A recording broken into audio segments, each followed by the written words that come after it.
Salam dan salam sejahtera untuk Anda semua yang mendengarkan video ini. Kiranya video ini menjadi berkat bagi semua saudara-saudara yang mendengarkannya. Dan jikalau saudara diberkati, silakan saudara tekan like, tekan subscribe, tekan lonceng, dan membagikan video ini.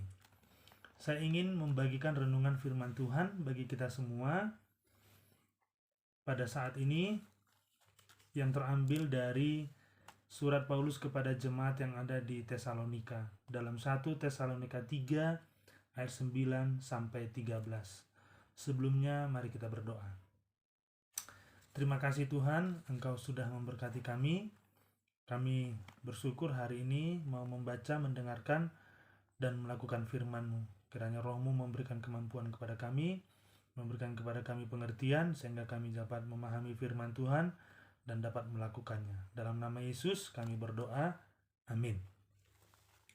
Nah, saudara-saudaraku yang terkasih, kita perhatikan ayat firman Tuhan kita hari ini yang terambil dari 1 Tesalonika 3 ayat 9 sampai 13. Saya akan bacakan untuk kita semuanya. Sebab ucapan syukur apakah yang dapat kami persembahkan kepada Allah atas segala sukacita yang kami peroleh karena kamu di hadapan Allah kita? Siang malam kami berdoa sungguh-sungguh supaya kita bertemu muka dengan muka dan menambahkan apa yang masih kurang kepada imanmu. Kiranya Dia, Allah dan Bapa kita, dan Yesus Tuhan kita membukakan kami jalan kepadamu. Dan kiranya Tuhan menjadikan kamu bertambah-tambah dan berkelimpahan dalam kasih seorang terhadap yang lain dan terhadap semua orang, sama seperti kami juga mengasihi kamu. Kiranya Dia menguatkan hatimu supaya tak bercacat dan kudus di hadapan Allah dan Bapa kita pada waktu kedatangan Yesus Tuhan kita dengan semua orang kudusnya. Amin. Ya, judul firman Tuhan hari ini adalah menyambut kedatangan Tuhan Yesus dalam kekudusan. Surat Paulus kepada jemaat di Tesalonika ini, ya khususnya surat Tesalonika ini secara khusus tentang kedatangan Tuhan. Nah, hal yang tampak jelas sekali karena dalam setiap penutup dari satu topik di akhir pasal, ya dari 5 pasal surat 1 Tesalonika ini menjelaskan tentang kedatangan Tuhan. Nah, ada 5 pasal dalam surat 1 Tesalonika. Pasal yang pertama berbicara tentang keselamatan orang percaya dalam hubungan dengan kedatangan Kristus kedua kali. Pasal 2 berbicara tentang kedatangan Kristus kedua kali dalam hubungan dengan pelayanan Kristen. Pasal 3 ini berbicara mengenai pengudusan orang-orang percaya pada kedatangan Tuhan yang kedua kali. Pasal 4 itu berbicara tentang kedatangan Kristus kedua kali dan kebangkitan tubuh orang percaya. Pasal 5 sebagai penutup, Paulus di sana memberitahukan, menjelaskan kepada jemaat di Tesalonika tentang keamanan dan perlindungan orang-orang percaya dari murka Allah. Nah, saudaraku yang terkasih di dalam Tuhan, di pasal 3 ini bahwa Paulus telah mendengar kabar baik dari Timotius terkait tentang jemaat yang ada di Tesalonika. Sebelumnya Paulus sudah mengutus Timotius untuk melayani jemaat yang ada di Tesalonika. Dan ketika Timotius kembali dari jemaat Tesalonika memberitahukan kepada Paulus, ya, bahwa jemaat di Tesalonika itu telah bertumbuh di dalam iman dan di dalam kasih yang berlimpah-limpah. Nah, kita bisa perhatikan di pasal 3 ini berbicara tentang doa dan harapan Paulus bagaimana supaya jemaat yang ada di Tesalonika dapat menjadi jemaat yang kudus, dapat menjadi jemaat yang tak bercacat pada saat kedatangan Yesus yang kedua kali.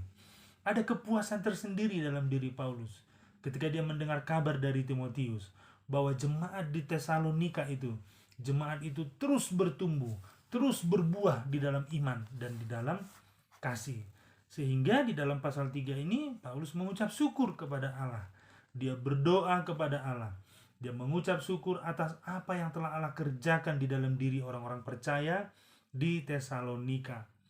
Ya, dan Paulus juga berdoa dengan sebuah pengharapan bahwa dia boleh satu kali lagi bertemu dengan jemaat yang ada di Tesalonika, untuk menambahkan apa yang kurang kepada iman mereka.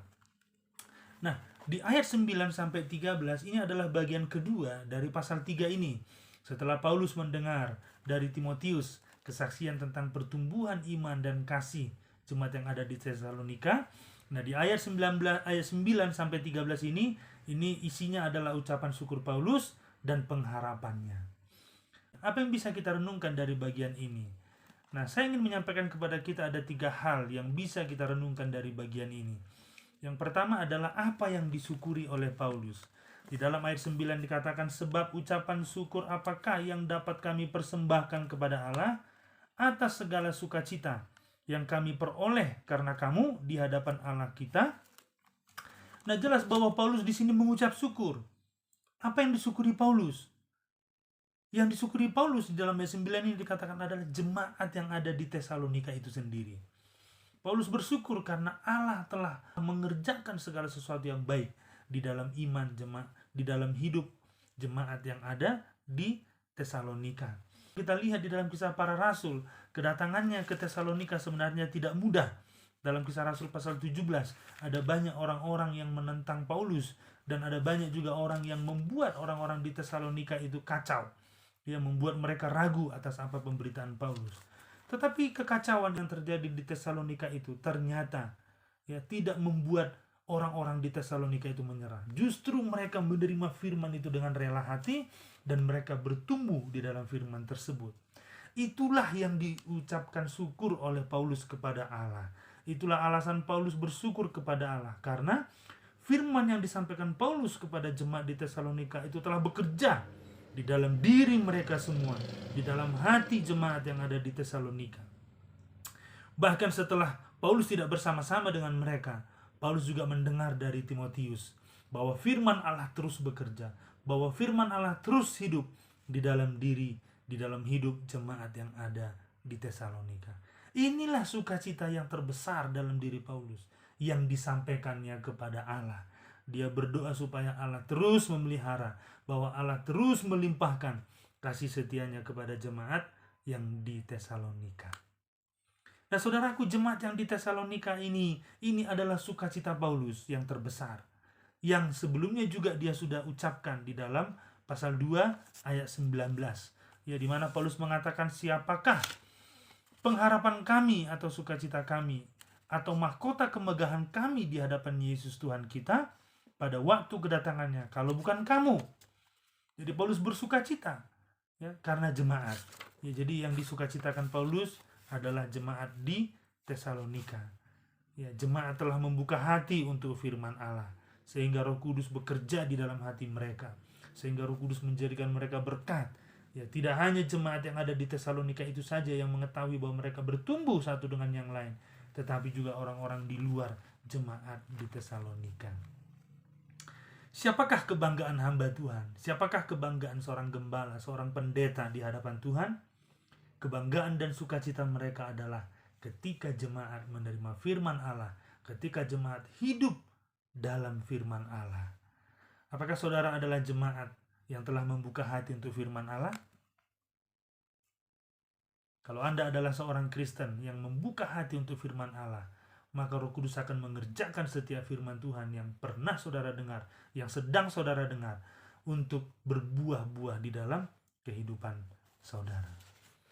Hal yang kedua yang bisa kita renungkan dari bagian ini adalah tentang pertumbuhan rohani jemaat yang ada di Tesalonika. Yang menarik sekali ketika kita membaca halaman-halaman dari surat 1 Tesalonika ini, pertumbuhan jemaat yang ada di Tesalonika ini sangat nyata, benar-benar nyata. Dari pasal 1 Paulus sudah mengucap syukur kepada Allah. Dia sudah berdoa kepada Allah karena pertumbuhan iman dan kasih jemaat yang ada di Tesalonika. Dari ayat 10 sampai ayat yang ke-13 kita bisa melihat bahwa Paulus menyatakan jemaat di Tesalonika ini bertumbuh dalam 2 hal, yaitu iman dan kasih. Dua kata kunci ini di dalam surat 1 Tesalonika ini sangat menonjol. Iman dan kasih jemaat yang ada di Tesalonika. Dalam pasal 1 ayat 3 Paulus sudah bilang demikian, sebab kami selalu mengingat pekerjaan imanmu, usaha kasihmu dan ketekunan pengharapanmu kepada Tuhan kita Yesus Kristus di hadapan Allah dan Bapa kita. Itulah yang disyukuri Rasul Paulus. Ya, bahwa Paulus telah melihat, telah mendengar bahwa jemaat di Tesalonika nyata iman mereka, nyata kasih mereka. Ya, nyata iman mereka, nyata kasih mereka. Di pasal 3 ayat 6 juga dikatakan demikian.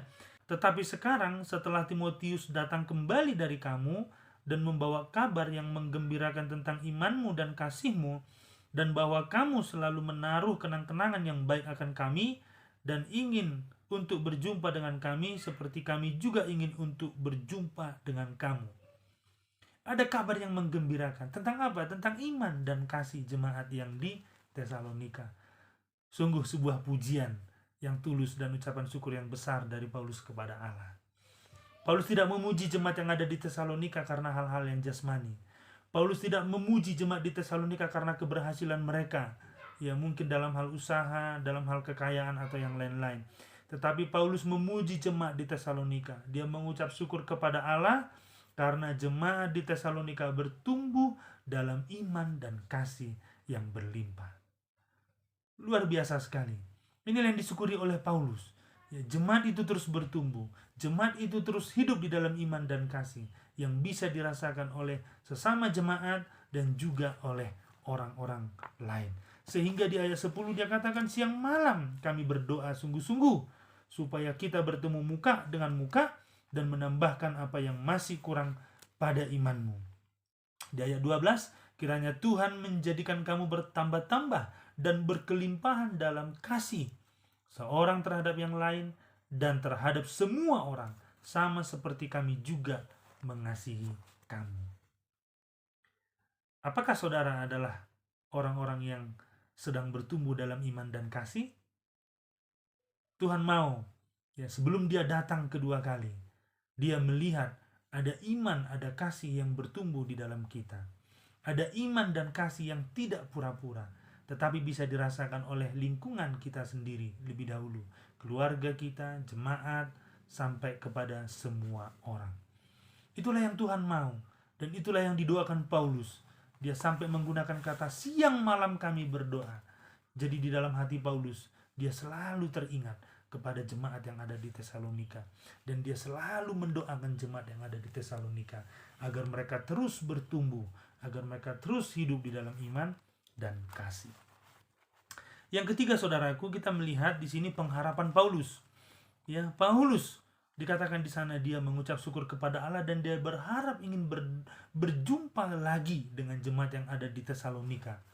Ada mungkin halangan-halangan, ya, karena Paulus memang sangat sibuk di dalam pelayanan. Dia ada banyak jemaat-jemaat yang dia buka di tempat-tempat yang baru, dan setiap kali dia berdoa, saya merenungkannya, membayangkannya bahwa ketika Paulus berdoa di pagi hari, ketika Paulus berdoa di malam hari, atau ketika dia berdoa dalam perjalanan atau dalam pelayanannya di siang hari, dia selalu mengingat jemaat yang ada di Tesalonika ini. Dia selalu mendoakan jemaat yang ada di Tesalonika ini.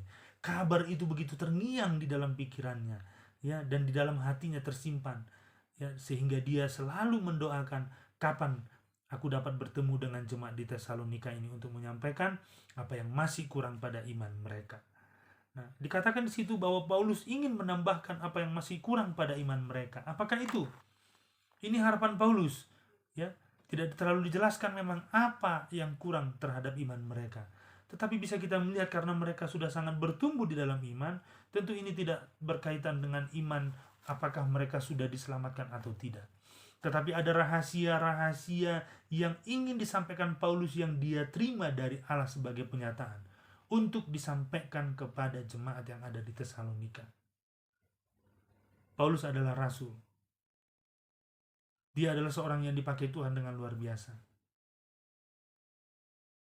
Dan ada hal-hal tertentu yang dia tidak bisa tuliskan di dalam suratnya, di mana dia harus menyampaikannya ketika bertemu muka langsung dengan jemaat. Itulah makanya mengapa Paulus mengatakan, aku ingin menambahkan apa yang masih kurang pada imanmu. Inilah pengharapan Paulus. Pengharapan Paulus juga dia sampaikan dalam doanya ketika Paulus berdoa untuk kesejahteraan jemaat yang ada di Tesalonika. Ya, dia berkata di ayat yang ke-12, kiranya Tuhan menjadikan kamu bertambah-tambah dan berkelimpahan dalam kasih seorang terhadap yang lain dan terhadap semua orang, sama seperti kami juga mengasihi kamu. Mereka sudah hidup di dalam iman, mereka sudah hidup di dalam kasih. Iman dan kasih mereka nyata. Tetapi Paulus berdoa supaya mereka tidak cukup sampai di situ, tetapi berlimpah-limpah dalam kasih yang nyata, seorang terhadap yang lain. Ini didoakan oleh Rasul Paulus, supaya jemaat itu terus bertumbuh di dalam iman dan kasih.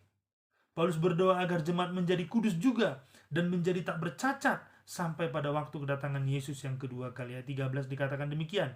Kiranya Dia menguatkan hatimu supaya tak bercacat dan kudus di hadapan Allah dan Bapa kita pada waktu kedatangan Yesus Tuhan kita dengan semua orang kudusnya.